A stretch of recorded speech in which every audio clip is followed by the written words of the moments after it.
Good morning dear student, তাদেরকে যুক্ত হয়ে যাবে আজকের প্র্যাকটিস সেটে এবং প্রত্যেকে একবার যুক্ত হওয়ার আগে ক্লাসটাকে তোমরা অবশ্যই শেয়ার করে দেবে যেন বাকিরাও আমাদের সঙ্গে যুক্ত হতে পারে। আমরা সবাই মিলে প্র্যাকটিস সেটটা করব।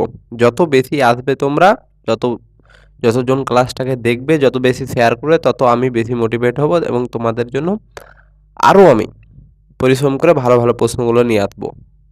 অলরেডি আমি প্রত্যেকটা গুরুত্বপূর্ণ প্রশ্নের সেট নিয়ে আসছি। তোমরা অবশ্যই প্রশ্নগুলো দেখে বুঝতে পারছো, প্রত্যেকটা প্র্যাকটিস সেট যারা করছো তারা অবশ্যই বুঝতে পারছো যে প্রশ্নগুলো কতটা ইম্পর্টেন্ট। যারা অলরেডি একবার পরীক্ষা দিয়ে এসছো তারা অবশ্য ভালো মতো বুঝতে পারবে যে আমি যে প্রশ্নগুলো নিয়ে আসছি সেগুলো কিন্তু তোমাদের একেবারে পরীক্ষাতে আসার মতো যে টাইপগুলো রয়েছে সেই টাইপের প্রশ্ন। অর্থাৎ পরীক্ষাতে তোমাদের ডাব্লিউবিপি এবং কলকাতা পুলিশের পরীক্ষাতে যে সমস্ত টাইপগুলো আমাদের জিজ্ঞাসা করবে সেই টাইপেরই প্রশ্নগুলো আমরা করছি।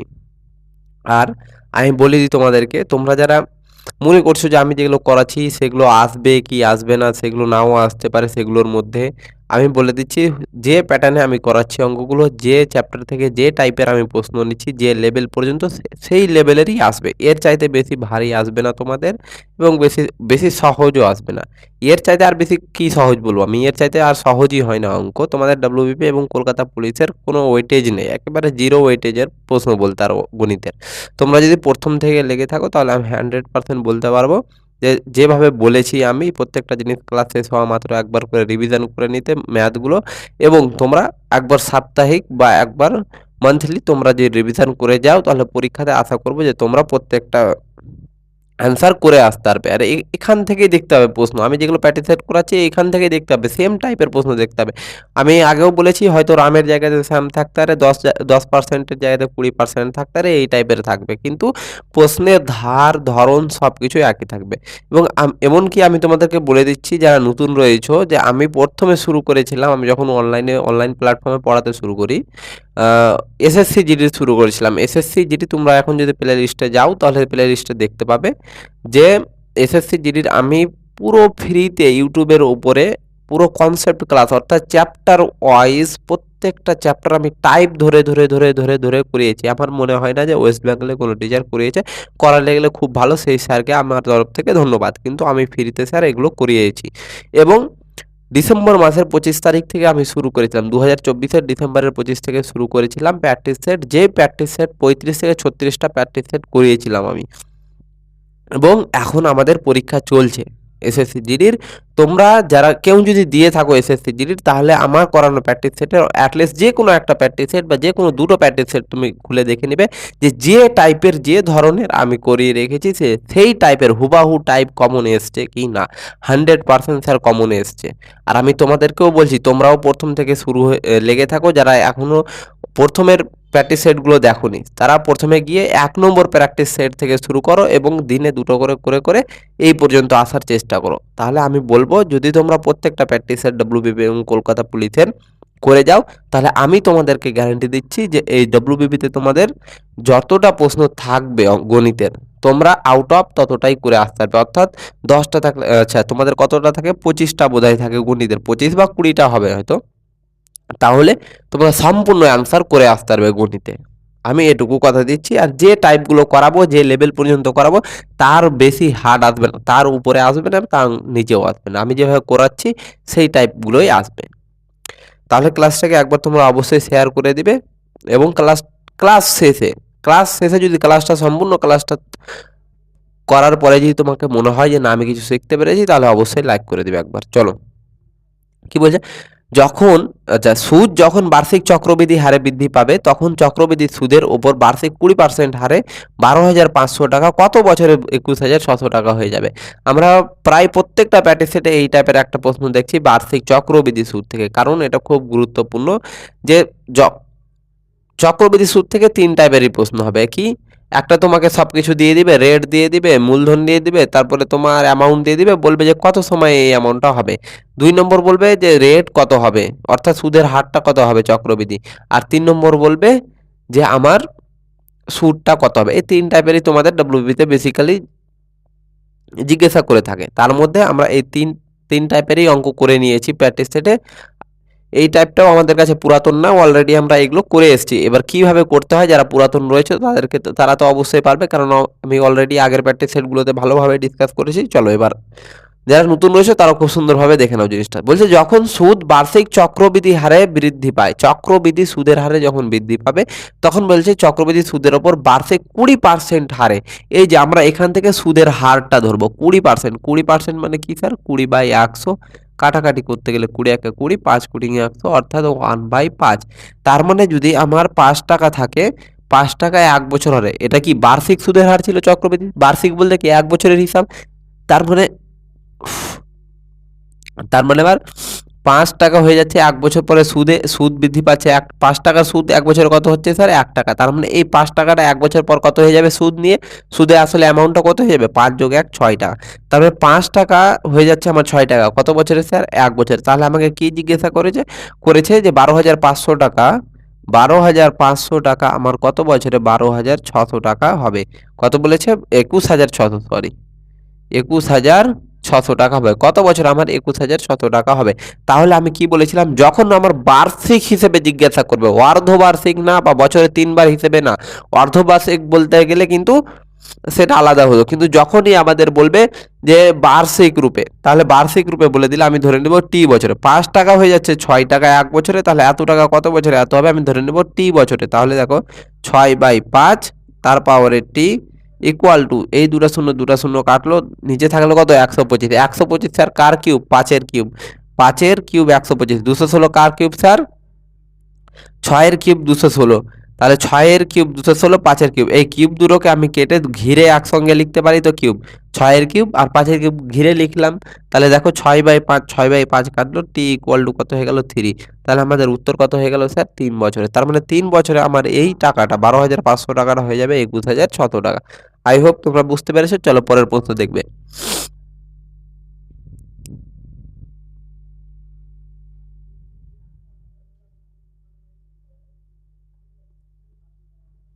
চলো কি বলছে প্রত্যেকে পড়বে স্যার। বলছে যে একজন চোর বিকেলে 3:30 একটি গাড়ি চুরি করে এবং 80 কিমি/ঘন্টা গতিবেগে চালায়। ধরে নাও চোরটা তুমি। আচ্ছা, রাগ করার কিছু নেই, আমি ধরে নিচ্ছি, জাস্ট ধরে নিচ্ছি জিনিসটা, যে চোরটা তুমি। তুমি 3:30 একটা গাড়ি চুরি করলে, 3:30 তুমি গাড়ি চুরি করলে এবং 80 কিমি/ঘন্টা গতিবেগে স্যার কত 80 কিমি/ঘন্টা গতিবেগে গাড়িটা চালিয়ে এবার কতক্ষণ পর্যন্ত যাচ্ছ। আচ্ছা, 3:30 গাড়ি চুরি করে তুমি 80 কিমি/ঘন্টা গতিবেগে গাড়িটা চালাচ্ছ, বিকাল 4টায় চুরির ঘটনা ধরা পড়ে। এবার চুরি করেছো 3:30, 80 কিমি/ঘন্টা গতিবেগে চুরি করে পালাচ্ছ। এবার তোমার যার গাড়ি চুরি করেছো সে জানতে পারলো 4টাতে, কতটাতে স্যার 4টাতে, 3:30 বিকাল 3:30 ধরা চুরি করেছো আর 4টাতে জানতে পারছে। তার মানে কতক্ষণ পরে জানতে পারছে স্যার, 3:30 থেকে 4টা বাজতে কত মিনিট দেরি 30 মিনিট। তার মানে সময়টা কত হয়ে যাবে স্যার 30 মিনিট পরে জানতে পারছে। 30 মিনিটকে যদি ঘন্টাতে প্রকাশ করি তাহলে কি হয়ে যাবে স্যার 60 দ্বারা ভাগ করতে হয়, সমান 1/2।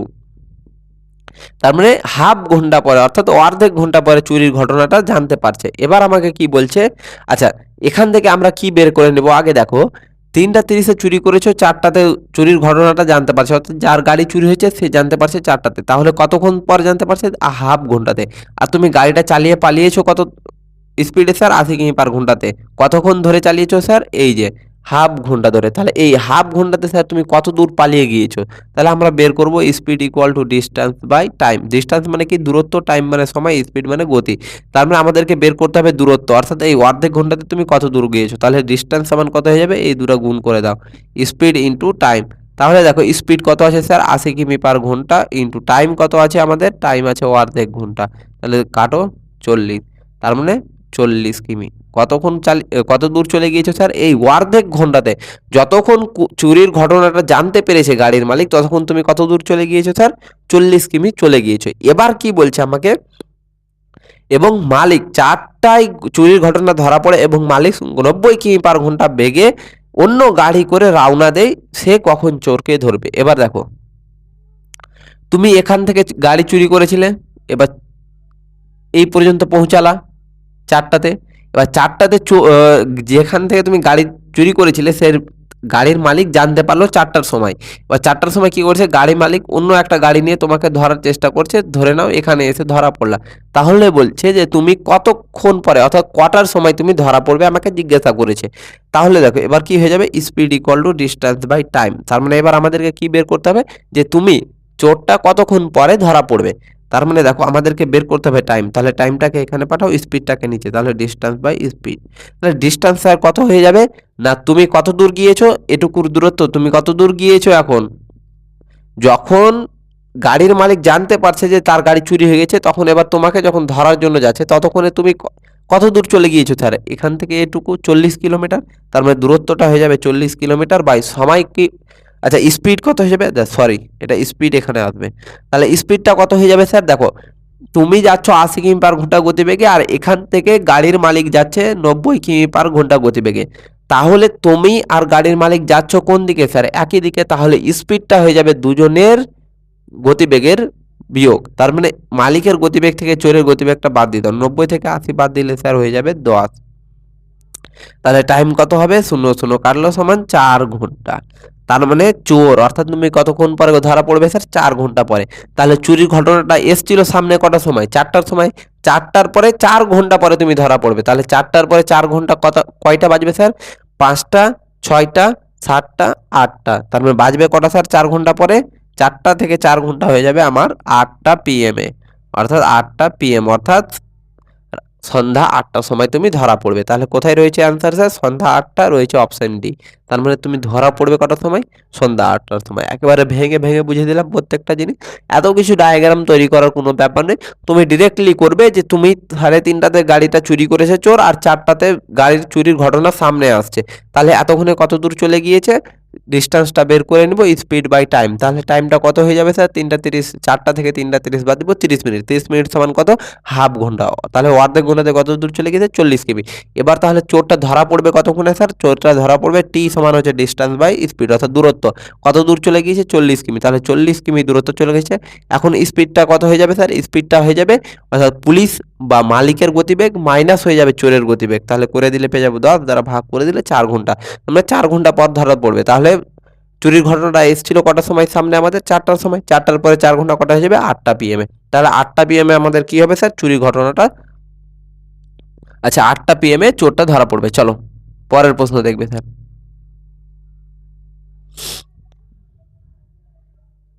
ধারাবাহিকভাবে 13% এবং 19% ছাড় নিম্নলিখিত একক ছাড়ের সমতুল্য। আচ্ছা বলছে যে দুটি ধারাবাহিক ছাড় দিচ্ছে, ধারাবাহিক বলতে কি স্যার, পরপর ডিসকাউন্ট, পরপর দুটি ছাড় দিচ্ছে, যেটা হচ্ছে 13% এবং 19%। তাহলে বলছে 13% আর 19% না দিয়ে একবারে আমি কত পার্সেন্ট ছাড় দিলে সেই ছাড়টা 13% এবং 19% ছাড়ের সমান হবে আমাকে। তাহলে দেখো 13% বলতে কি স্যার বুঝি আমরা, 13% মানে হচ্ছে 13/100, তাই তো। এবার দেখো 19% ছাড় দিচ্ছে, আবার 19% মানে কি জানি, 19/100। তার মানে 13% ছাড়, ছাড় কার উপরে হয় সবসময় স্যার, নির্ধারিত মূল্য, চিহ্নিত মূল্য বা প্যাকেটের মূল্যের উপরে বা বাজার মূল্যের উপরে, বা যেটাকে ইংরেজিতে বলি আবার মার্কেট প্রাইসের উপরে ছাড় হয়। আর ছাড় দেওয়ার পরে যেটা বিক্রি করি সেটা কি হয়ে যায় আমাদের সেলিং প্রাইস। তার মানে 100 টাকা যদি বাজার মূল্য হয়, তাহলে বস্তুটা 13 টাকা ছাড় দিচ্ছে, তাহলে বিক্রি করবে কত টাকাতে স্যার, 87। তাহলে বস্তুটা বিক্রি করবে কত, 87, 100 বিয়োগ 13, তার মানে 87 টাকা। অর্থাৎ বাজার মূল্য যদি 100 টাকা হয়, তাহলে 87 টাকাতে বিক্রি করছে 13% ছাড় দিয়ে। তাহলে 19% কি স্যার, 19/100, অর্থাৎ বস্তুটার মার্কেট প্রাইস যদি 100 হয়, তাহলে 19% ছাড় মানে 81 টাকাতে বিক্রি করছে। 100 থেকে 19 বাদ দিব। তাহলে এক্ষেত্রে এবার আমরা করে দিব দুটো মার্কেট প্রাইসের গুণফল। তাহলে 100 গুণিত 100 করলে কত হয়ে যাবে স্যার, 10,000। 10,000 হয়ে গেল। আর এটা যদি গুণ করি 87 আর 1 গুণ করলে গেলে কত হয়ে যাবে স্যার, 7, 8, আর এদিকে 7 8 56, 6 হাতে হলো 5, 8 হাতে 64, আর 5 6 9, তার মানে কত হয়ে যাবে 7, 8 6 14, 4 হলে 1 0 7, 7 থেকে 7 8, 7 8 56, 6 হাতে হলো 5, 8 হাতে 64, আর 5 6 9 6 9, তাহলে 8 6 14, 4 হাতে 1, 9 আর 10 0 হাতে থাকলো 1, 6 আর 7। তার মানে হয়ে গেল কত, 70 60 40। তার মানে কত হয়ে গেল স্যার, 70 60 40। আচ্ছা লিখে দাও 70 60 40। তার মানে আমার মার্কেট প্রাইস যদি 10,000 টাকা থাকে, তাহলে 7,047 টাকাতে কি করছে আমার জিনিসটা বিক্রি করছে। তাহলে ছাড় দিচ্ছে কত টাকা স্যার, এত টাকার জিনিস বিক্রি করছে এত টাকাতে, তাহলে ছাড়টা কত পেলাম? ছাড়টা কত দিচ্ছে স্যার? মোট ছাড় কত হয়ে যাবে? বাদ দিয়ে দাও। 0 থেকে 7 বাদ 3, 0 থেকে 6 বাদ 5 বাদ 5, আচ্ছা 0 থেকে 1 বাদ 9, 10 থেকে 8 বাদ 2, তার মানে 2953 টাকা কি দিচ্ছে আমার ছাড়। কিভাবে পেলাম? না মার্কেট প্রাইস থেকে আমার বিক্রয় মূল্যটা বাদ দিয়ে দিব, অর্থাৎ নির্ধারিত মূল্য, অর্থাৎ বস্তুর গায়ে লেখা আছে 10,000 টাকা, বিক্রি করছে এত টাকাতে, তাহলে ছাড় কত দিল এটা থেকে এটা বাদ দিয়ে দিব, আমি পেয়ে যাবো ছাড়। কত ছাড় পেলাম স্যার? 2953 টাকা। তাহলে 2953 টাকা ছাড় পেলাম কতর মধ্যে স্যার? 10,000-এর মধ্যে। তাহলে 100-র মধ্যে কত? শতকরা জিজ্ঞাসা করেছে, তাহলে 100-র মধ্যে কত? তাহলে এই দুটা শূন্য এই দুটা শূন্য কাটবে, 100 দ্বারা ভাগ করছি, তার মানে কত হয়ে যাবে স্যার? 53। 100-তে কটা শূন্য রয়েছে? দুটা, তাহলে ডান দিক থেকে দুটার আগে দশমিক বসিয়ে দাও, হয়ে যাবে 29.53% আমাদের অ্যান্সার। তার মানে 13% আর 19% পর পর দুটো ছাড় না দিয়ে যদি আমার একটাই একক ছাড় যদি 29.53% ছাড় দেওয়া যায়, তাহলে কি হয়ে যাবে? এই দুটো ছাড়ের সমান হয়ে যাবে 29.53% ছাড়টা। আশা করি বুঝতে পেরেছো। চলো, এটা নতুন করে ভালো ভেঙে বোঝানোর দরকার নেই, কারণ প্রত্যেকটা প্র্যাকটিস সেটে আমি এই টাইপের প্রশ্ন দেখতে পাচ্ছি, আর প্রত্যেক ক্ষেত্রে আমি প্রত্যেকটা প্র্যাকটিস সেটে ভেঙে ডিটেলসে বুঝিয়ে রেখেছি। চলো, কি বলছে? 14 জন ছাত্র এবং তাদের শিক্ষকের গড় বয়স হচ্ছে 20 বছর। আচ্ছা, 14 জন ছাত্র প্লাস তাদের শিক্ষক, শিক্ষক কজন? একজন। একটা শিক্ষকের গড় বয়স কত বলে দিয়েছে স্যার? আমার 20 বছর করে। গড় বয়স 20 বছর করে মানে কি? প্রত্যেক জনের 20 করে ধরে নিতে হবে আমাকে, প্রত্যেক জনের 20 করে। এবার বলছে যদি শিক্ষক বাদ দেওয়া হয়, শিক্ষককে বাদ দেওয়া যায়, তাহলে তাদের গড় বয়স 1.5 করে কমে যাচ্ছে। তার মানে দেখো 14 আর 1-এ 15 জন, শিক্ষককে নিয়ে কতজন আছে? 15 জন, যাদের গড় বয়সটা 20 করে। কিন্তু এখন যদি শিক্ষক চলে যায়, অর্থাৎ বাদ দিয়ে দিই শিক্ষককে, তাহলে শিক্ষককে বাদ দিলে স্যার বয়সটা কত কমে যাবে সবার? গড়ে মোট বয়স থেকে কত কমে যাবে? শিক্ষককে বাদ দিয়ে দিলাম মানে শিক্ষকের বয়সটাও কমে গেল। এবার শিক্ষকের বয়স কত কমবে? যেহেতু প্রত্যেকের বয়স গড়ে কত করে আছে? 20 করে, তার মানে শিক্ষককে বাদ দিলে শিক্ষক 20 বছর বয়সটা নিয়ে চলে যাবে, প্লাস কত নিয়ে যাবে? শিক্ষক যাওয়ার ফলে বাকিদের গড় কমে যাচ্ছে 1.5 করে, 1.5 করে বাকিদের গড় কমে যাচ্ছে। তাহলে শিক্ষক বাদে বাকি আর কয়জন ছিল স্যার? 14 জন ছিল। তাহলে 14 জনের যদি গড় 1.5 করে কমে, তাহলে মোট কত কমবে স্যার? ইন্টু করে দিব 14।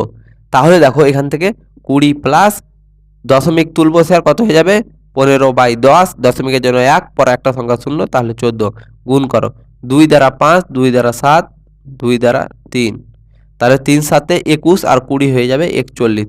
তার মানে শিক্ষক কত বছর বয়স নিয়ে যাবে স্যার? শিক্ষকের বয়স কত ছিল? 41 বছর। এবার আরেকবার বলে দিচ্ছি, দেখে নাও। আমার 14 জন ছাত্র এবং একজন শিক্ষক রয়েছে, যাদের গড়ে বয়স হচ্ছে 20 বছর করে। গড়ে বলতে কি? প্রত্যেকজনের আমার 20 করে ধরে নিতে হবে। তার মানে এবার এখন বলছে শিক্ষককে যদি আমি এখান থেকে বাদ দিয়ে দিই, তাহলে শিক্ষককে যদি বাদ দিয়ে দিই, তাহলে শিক্ষক কত বছর বয়স নিয়ে যাবে? শিক্ষক গড়ে 20 ছিল, তার মানে 20 বছর বয়স নিয়ে যাবে, প্লাস আর কত বয়স নিয়ে যাবে শিক্ষক? শিক্ষক যাওয়ার পরে কি হচ্ছে স্যার? প্রত্যেক জনের গড় 1.5 করে কমে যাচ্ছে, বাকিদের গড়টাও 1.5 করে কমে যাচ্ছে। তার মানে শিক্ষক 20 তো নিয়েই যাবে, প্লাস আর কত নিয়ে যাবে, যে যার ফলে এদের গড় 1.5 করে কমে যাবে, প্লাস নিয়ে যাবে আমার 1.5 গুণিত কতজন আছে? 14 জন। যেহেতু শিক্ষক যাওয়ার পরে 1.5 করে বয়স কমে যাচ্ছে গড়ে সবার, তাহলে 14 জনের মোট বয়স কত কমবে? 1.5 গুণিত 14 করে দিলে পেয়ে যাব আমরা যোগফলটা 41। তার মানে শিক্ষকের বয়স কত ছিল? এখান থেকে পেলাম শিক্ষকের বয়সটা ছিল আমাদের 41 বছর। চলো, পরের প্রশ্ন দেখবে, প্রত্যেকে করার চেষ্টা করবে। চলো, কি বলছে প্রশ্ন আমার? একটি টেবিলের ক্রয় মূল্যের সাথে চিহ্নিত মূল্যের অনুপাত হচ্ছে 3:4। একটা টেবিল রয়েছে যার ক্রয় মূল্য অর্থাৎ সিপি, কস্ট প্রাইস, এবং আচ্ছা কি বলেছে? ক্রয় মূল্যের সাথে চিহ্নিত মূল্য। চিহ্নিত মূল্য বলছে কি স্যার? বাজার মূল্য বা মার্কেট প্রাইস, অর্থাৎ ক্রয় মূল্যের সঙ্গে বাজার মূল্যের অনুপাতটা কত স্যার? 3:4। যদি ক্রয় মূল্য 3 হয়, তাহলে বাজার মূল্য বা চিহ্নিত মূল্য মার্কেট প্রাইসটা হবে কত? 4। বলছে দোকানদার চিহ্নিত মূল্যের ওপর 25% সমান দুটি ধারাবাহিক ছাড় দেয়। 25% ছাড় দিচ্ছে চিহ্নিত মূল্যের উপরে। তাহলে দেখো 25% ছাড় কথার অর্থ কি স্যার? 25% মানে জানি আমরা 25/100, কাটাকাটি করতে গেলে 1/4। তার মানে 25% মানে কত স্যার? ভগ্নাংশের আকারে 1/4। মানে বস্তুটার চিহ্নিত মূল্য ছাড় কার উপরে হয় সবসময়? Market price. আর কার উপরে? মার্কেট প্রাইসের উপরে, অর্থাৎ নির্ধারিত চিহ্নিত মূল্যের উপরে। তারপর চিহ্নিত মূল্য অর্থাৎ মার্কেট প্রাইস যদি 4 টাকা হয় তাহলে 1 টাকা ছাড়ে বিক্রি করবে। তার মানে কত টাকা হয়ে যাবে সেলিং প্রাইসটা? 4 থেকে 1 বাদ দাও 3 টাকা। এবার কি বলছে? 25% সমান দুটি ধারাবাহিক ছাড় দিচ্ছে। 25% দুটো ছাড় দিচ্ছে। তার মানে 25% দুটো ছাড় বলতে কি স্যার? 4 টাকা যদি চিহ্নিত মূল্য হয় 1 টাকা ছাড়, মানে 3 টাকায় বিক্রি করবে। দুবার ছাড়ের কথা বলেছে, তাহলে দুইবার লিখবো, গুণ করে দেবো। 4 4 16, 3 3 9। তাহলে চিহ্নিত মূল্য যদি 16 হয় তাহলে বিক্রয় মূল্যটা কত হবে? 9। এবার আমাকে প্রশ্নে বলছে ছাড় দেয় এবং টেবিলটি 2250 টাকাতে বিক্রি করে। অর্থাৎ আমার 16 টাকাতে ছাড় দেওয়ার পরে টেবিলটা বিক্রি করছে কত টাকাতে? 2200 টাকাতে। কিন্তু আমরা এখানে কত পেলাম? 9 টাকা। বিক্রি করছে কততে? 9 এ। তার মানে এই 9 এর মানটা কত হয়ে যাবে স্যার? 2250। তার মানে 1 এর মান কত হয়ে যাবে? 2250/9। তাহলে আমাকে কি বের করব এখান থেকে? যে বস্তুটার অর্থাৎ টেবিলটার চিহ্নিত মূল্য কত ছিল? 16। তাহলে গুণ করে দিব। 16 মান কত হয়ে যাবে? ইন্টু 16। তাহলে কাটাকাটি করো। 9 2 18, 5 9 45, 0। তার মানে 250-কে 16 দ্বারা গুণ করলে কত হয়ে যাবে স্যার? 4000। তার মানে আমাদের চিহ্নিত মূল্যটা কত হয়ে যাবে? টেবিলের মার্কেট প্রাইসটা হয়ে যাবে 4000 টাকা।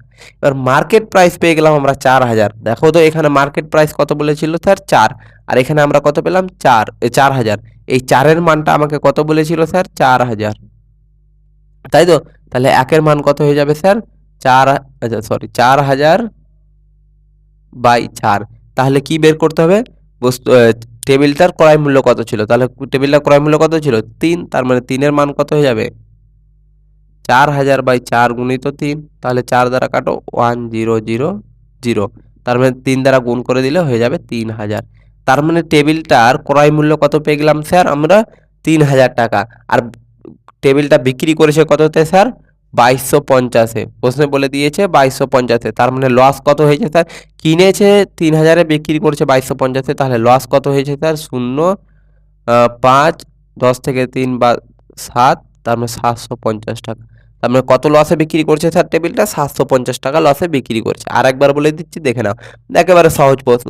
ক্রয় মূল্যটি, একটা টেবিলের ক্রয় মূল্য এবং চিহ্নিত মূল্য অর্থাৎ বাজার মূল্যের আমার অনুপাতটা দিয়ে দিয়েছে 3:4। অর্থাৎ বলছে যে ক্রয় মূল্য, টেবিলটার ক্রয় মূল্য যদি 3 টাকা হয় তাহলে বাজার মূল্য হবে 4 টাকা। তাহলে এখান থেকে দেখো বলছে এবার দুইবার 25% ছাড় দেওয়ার পরে, 25% ছাড় দেওয়ার পরে দুইবার আমার বস্তুটার চিহ্নিত মূল্য বিক্রয় মূল্য কত হচ্ছে? 2250। তাহলে দেখো 25%-এর দুইবার ছাড় দিচ্ছে। 25%-এর মান কি জানি আমরা? 1/4। অর্থাৎ 4 টাকা যদি দাম হয় চিহ্নিত মূল্য, তাহলে 1 টাকা ছাড় দিবে, অর্থাৎ 3 টাকাতে বিক্রি করবে। তাহলে দুইবারের কথা বলেছে, দুইবার লিখবো, গুণ করে দিব। 4 4 16, 3 3 9। অর্থাৎ যদি 16 টাকা যদি টেবিলটার চিহ্নিত মূল্য হয় তাহলে বিক্রয় মূল্য কত হবে? 9। কিন্তু আমাকে প্রশ্নে বলছে যে দুইবার ছাড় দেওয়ার পরে বিক্রি করছে 2250-এ। তাহলে এখানে আমরা বিক্রয় মূল্যটা কত পাচ্ছি? 9। তার মানে এই 9 এর মানটা কত হয়ে যাবে? 2250। তার মানে 1 এর মানটা কত হয়ে যাবে স্যার? 2250/9। তাহলে আমাদেরকে কি বের করতে হবে? টেবিলটার চিহ্নিত মূল্য। চিহ্নিত মূল্য অর্থাৎ মার্কেট প্রাইস কত আছে? 16। তাহলে 16 এর মান কত হয়ে যাবে? ইন্টু 16। কাটাকাটি করবো, 4000। তার মানে আমরা এখান থেকে টেবিলের চিহ্নিত মূল্য পেয়ে গেলাম 4000। কিন্তু আমাকে দেখো প্রথমেই বলে দিয়েছে ক্রয় মূল্য এবং চিহ্নিত মূল্য অর্থাৎ মার্কেট প্রাইস, অর্থাৎ টেবিলটার চিহ্নিত ক্রয় মূল্য এবং চিহ্নিত মূল্যের অনুপাত 3:4। অর্থাৎ চিহ্নিত মূল্যটা কত হবে? 4। কিন্তু আমরা এখানে পেলাম কত স্যার? 4000। তার মানে 4 এর মান কাকে বলছে? 4000 কে। 1 এর মান কত বলবে স্যার? 4000/4। তাহলে এখান থেকে আমার 3 এর মানটা কত হয়ে যাবে স্যার? 3 এর মানটা হয়ে যাবে কত? 3 এর মানটা হয়ে যাবে ইন্টু 3 করে দিব, 3000 টাকা। এই 3টা কি ছিল স্যার? ক্রয় মূল্য, টেবিলের ক্রয় মূল্য। তার মানে টেবিলের ক্রয় মূল্য কত পেয়ে গেলাম? 3000। তার মানে এখন আমরা পেয়ে গেলাম যে টেবিলের ক্রয় মূল্যটা কত স্যার? আমার 3000 টাকা। আর আমাকে প্রশ্নে বলছে যে ছাড় দেওয়ার পরে টেবিলটা বিক্রি করেছে 2250-এ। তাহলে 3000 টাকায় কিনে 2250-এ বিক্রি করেছে, তাহলে কত টাকা লস হয়েছে তার? ক্রয় মূল্য থেকে বিক্রয় মূল্য বাদ দিব, পেয়ে যাবো 750 টাকা আমার লস হয়েছে। চলো, আশা করি বুঝতে পেরেছো। চলো এবার পরের প্রশ্ন দেখবে। একেবারে সহজ প্রশ্ন ছিল, খুব এমন একটা ছিল না। প্রফিট অ্যান্ড লস থেকে আশা করি বুঝতে পেরেছো। তোমাদের অনেকেরই ডিমান্ড রয়েছে যে স্যার প্রফিট লসের অঙ্কগুলো করান। তাহলে প্রফিট লসের দেখতে পাচ্ছ আমরা প্রত্যেকটা প্রশ্নের সঙ্গে আমরা করে নিব। আর তারপরেও আমরাই একটা ফাঁকার দিন দেখে তোমাদেরকে প্রফিট আর লসের পুরো চ্যাপ্টার কমপ্লিট করে দিব। দেখো, একটি ডান বৃত্তাকার শঙ্কুর ভিত্তির ব্যাসার্ধ হচ্ছে 7 সেমি এবং এর বক্রপৃষ্ঠের ক্ষেত্রফল হচ্ছে 550 সেমি স্কোয়ার। শঙ্কুর আয়তন কত? তাহলে দেখো, একটা শঙ্কুর আমার ব্যাসার্ধ বলে দিয়েছে 7 সেমি। আচ্ছা, এটা আমরা ধরে নাও একটা শঙ্কু, শঙ্কুর ব্যাসার্ধ অর্থাৎ আর এর ভ্যালুটা বলে দিয়েছে 7 সেমি।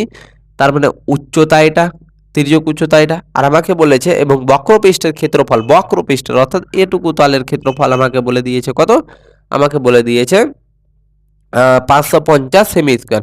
তারপরে আমরা এটুকু শুধু বক্রপৃষ্ঠের ক্ষেত্রফলের সূত্র কি জানি স্যার, পাই আর এল। শুধু আমি লিখেছিলাম আগের দিন যে শুধু বক্রপৃষ্ঠের ক্ষেত্রফলের সূত্র হয়ে যাবে কি, পাই আর এল। যদি বলতে মোট ক্ষেত্রফল, তাহলে মোট ক্ষেত্রফল কি হয়ে যেত, পাই আর এল প্লাস পাই আর স্কোয়ার হয়ে যেত সূত্র। কিন্তু বলেছে যেহেতু আমাদেরকে যে শুধু বক্রতলের ক্ষেত্রফল হচ্ছে আমাদের 550, তাহলে বক্রতলের ক্ষেত্রফলের সূত্র কি জানি আমরা, পাই আর এল। পাই আর এল এর মানটা কত বলে দিয়েছে আমাকে, 550। তাহলে দেখো পায়ের ভ্যালু কত, 22/7, আর এর ভ্যালু কত 7, তাহলে ইন্টু এল। তার মানে এখান থেকে আমরা এল মানে কি, এল আমার এটা তির্যক উচ্চতা এল, এটা হাইট এইচ, মানে এল এর ভ্যালুটা বার করব, তাহলে 550। তাহলে এল সমান কত হয়ে যাবে স্যার, এইগুলো প্রত্যেকটা গুণ আকার আছে, ওপারে গিয়ে উল্টে যাবে। গুণ, কোনো সংখ্যা যদি গুণ থাকে তাহলে ওপারে পাঠিয়ে দিলে আমরা প্রত্যেকটাকে উল্টে লিখে দিব, তাহলে 550 গুণিত হয়ে যাবে, তাহলে এই 60টা চলে যাবে। আচ্ছা, এখানে 7 কেটে দাও, তাহলে 22টা উপরে আছে, তাহলে 22টাকে নিচে নামিয়ে দাও, 550-এর নিচে 22, তাহলে 5 দ্বারা 11 দ্বারা, দেখো 11 দুয়ে 22, 11 দ্বারা 5 11 55, 0 2 দ্বারা 25। তার মানে এল এর ভ্যালুটা কত পেলাম স্যার, 25। দেখো এটুকুর মান আছে, এটাকে আমি কেটে এবার বার করছি বাইরে, দেখো তো এই জিনিসটাতেও বেরোবে। এটুকুর মান ব্যাসার্ধ বলে দিয়েছে 7, আর তির্যক উচ্চতা পেলাম 25। তার মানে দেখো এবার আমাকে বলেছে যে শঙ্কুর আয়তন বের করো, তাহলে শঙ্কুর আয়তনের ফর্মুলা কি স্যার, 1/3 পাই আর স্কোয়ার, 1/3 পাই আর স্কোয়ার এইচ, তাই তো 1/3 পাই আর স্কোয়ার এইচ। তাহলে দেখো তো এইচ এর ভ্যালু তো এখানে নেই, এইচ এর ভ্যালু বের করতে হবে। আমরা এটারও ভ্যালু পেয়ে গেছি, এটারও ভ্যালু পেয়ে গেছি, তাহলে এইচ এর ভ্যালুটা কি হয়ে যাবে না, এটা আমরা একটা কি দেখতে আছি, ত্রিভুজের মতো দেখতে আছি, আর ত্রিভুজের অতিভুজ এটা ভূমি আর এটা লম্ব। তাহলে লম্বর মান বের করতে গেলে কি করি আমরা, রুট আন্ডার অতিভুজ স্কোয়ার মাইনাস ভূমি স্কোয়ার। তাহলে এই লম্ব অর্থাৎ এইচ এর ভ্যালুটা কত হয়ে যাবে স্যার, এই এইচ এর ভ্যালুটা হয়ে যাবে অতিভুজ স্কোয়ার অর্থাৎ 25-এর স্কোয়ার কত 625, মাইনাস কত হয়ে যাবে ভূমি স্কোয়ার, ভূমি কত আছে 7, 7-এর স্কোয়ার 49। তার মানে বাদ দিলে কত হয়ে যাবে স্যার, বাদ দিলে হয়ে যাবে আমার 15 থেকে 9 বাদ দিলে 6, আর 12 থেকে 5 বাদ দিলে 7, আর এদিকে 5, 576। 576 কার স্কোয়ার স্যার, 576 হচ্ছে 24-এর স্কোয়ার, অর্থাৎ 24 গুণিত 24 লিখতে পারি, যেখান থেকে আমার একটা 24 বেরিয়ে আসবে। তাহলে এইচ এর ভ্যালুটা পেয়ে যাবো কত, এখান থেকে 24। তার মানে উচ্চতা পেয়ে গেলাম আমরা 24। তাহলে এবার মানটা বসিয়ে দেবো, 1/3 পাই, পায়ের মান কত আছে বসিয়ে দিই, এটা 22/7 গুণিত আর স্কোয়ার, আর এর ভ্যালু কত আছে 7, 7-এর স্কোয়ার কত হয়ে যাবে 7 গুণিত 7 গুণিত এইচ এর ভ্যালু কত আছে স্যার 24। তাহলে মান বসিয়ে দাও, কাটাকাটি করো, 7 7 কাটলো, 3 8 24, তাহলে 22 গুণিত কত হয়ে যাবে 7 8 56। তাহলে 56কে 22 দ্বারা গুণ করে দিব, কত হয়ে যাবে স্যার, 6 2 12 2 1 5 10 আর 11, এদিকে 6 2 12 2 1 5 10 11 2 3 2 1, 1232 কি হয়ে যাবে সেমি কিউব।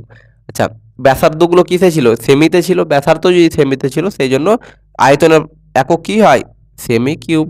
তার মানে হয়ে যাবে 1232 সেমি কিউব। তাহলে 1232 কোথায় রয়েছে sir, semi cube, option A, option এতেই রয়েছে আমার 1232 সেমি কিউব। আশা করি বুঝতে পেরেছো। চলো পরের প্রশ্ন দেখবে স্যার।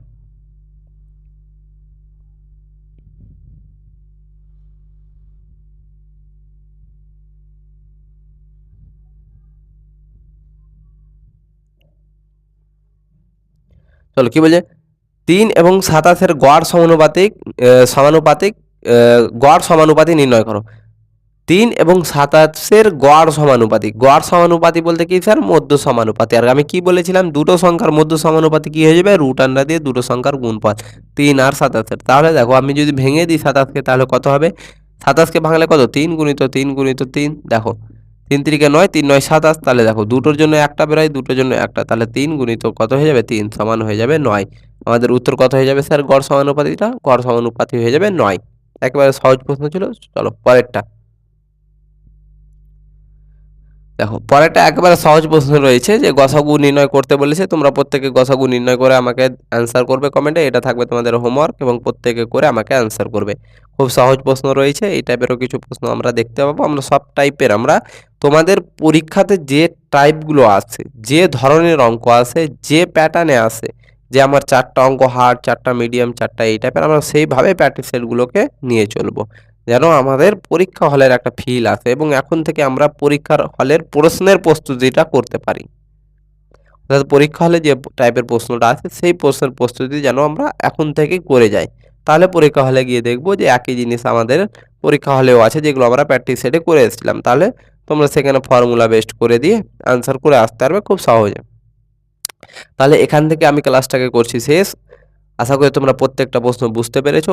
আশা করি ক্লাসটা তোমাদেরকে ভালো লেগেছে। ক্লাসটা ভালো লাগলে অবশ্যই তোমরা শেয়ার করে দিবে বেশি, বেশি করে এবং ক্লাসটা অবশ্যই লাইক করে দিবে।